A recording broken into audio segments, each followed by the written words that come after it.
Sana po ako baka May mga sakit po ba kayo? masakit yung balakang ko tsaka tumaya kong dugo. Ang problema kasi dito na, pag hindi kayo nagpa-opera, pabalik-balik yung sintomas. May sintomas ba kayo? Sumasakit yung tiyan pagkatapos kumain? Masakit to, ginawa ko Oo. na dugo yun. Saning Hindi nyo naman po pwedeng tiisin yan na paano kung araw-araw po sumasakit? Mahihirapan kayo lalo kaysa yung nagpa-opera kayo. Pagtawagin ko na lang po yung mister ko kausapin. Hindi naman po yan pag sinabing opera, ipapasok na kita ngayon na nanay sa OR. Mag-clearance muna tayo para malaman muna kung kaya ng katawan nyo. Para malaman yun, maglalaboratorio muna tayo.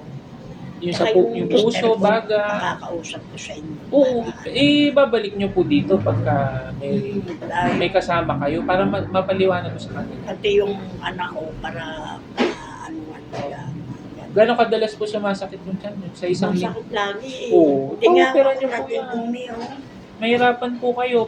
Pwede rin po magka-komplikasyon yan pag nanilaw kayo. Ibig sabihin, nahulog yung bato. Medyo mahirap po yun gamutin. Ako po kaya maganda. Sama nyo na lang. Sino po ba yung anak nyo? Wala, umuwi na. Sino po ang magiging kasama nyo? Guardian nyo? Yung anak ko isa. Balik nyo po next, sa susunod na linggo, Miyerkules. Mag-uusap po tayo kasama sila. Para may kasama ka, ha? Pati po yung mister Pag-usapan ko natin. sasama. Hmm. Para ano mangyari eh. May clearance naman. Siyempre, pagka medyo mataas ang posibilidad ng komplikasyon, hindi kaya ng katawan nyo, hindi natin itutuloy agad-agad yun. Ha? Yung problema kasi dyan, wala pong ibang kasi dyan eh. Walang, yung lunas talaga eh. Walang, dyan, yung mawawala yung nararamdaman mo agad. Pabalik-balik talaga. Balik. Ha? Kahit uminom akong gamot, balik-balik. Uminom akong glucose, Bisacodil. Oo, lahat po kahit ano pong inumin nyo, Sawa na. nandyan pa rin po yung abdo.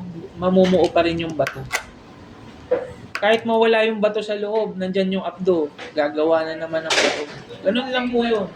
Pag tinanggal mo yung abdo, wala ka ng bato. Hindi nagagawa ulit. Pag tinanggal na natin. Sabihin ko sa mister ko, pakakausap ko siya. Okay, Miyerkules ha. Para ako po makausap. Okay? May ininom na kay sa kirot. Wala.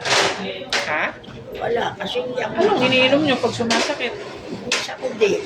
Minsan, glucose. Wala. Dagdagan natin para di Tiis ka ko na may mahirapan. sakit.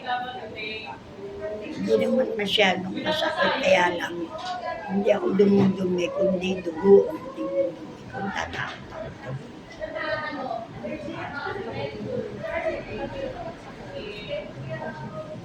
Magre-reseta po ko itong omeprazole para hindi po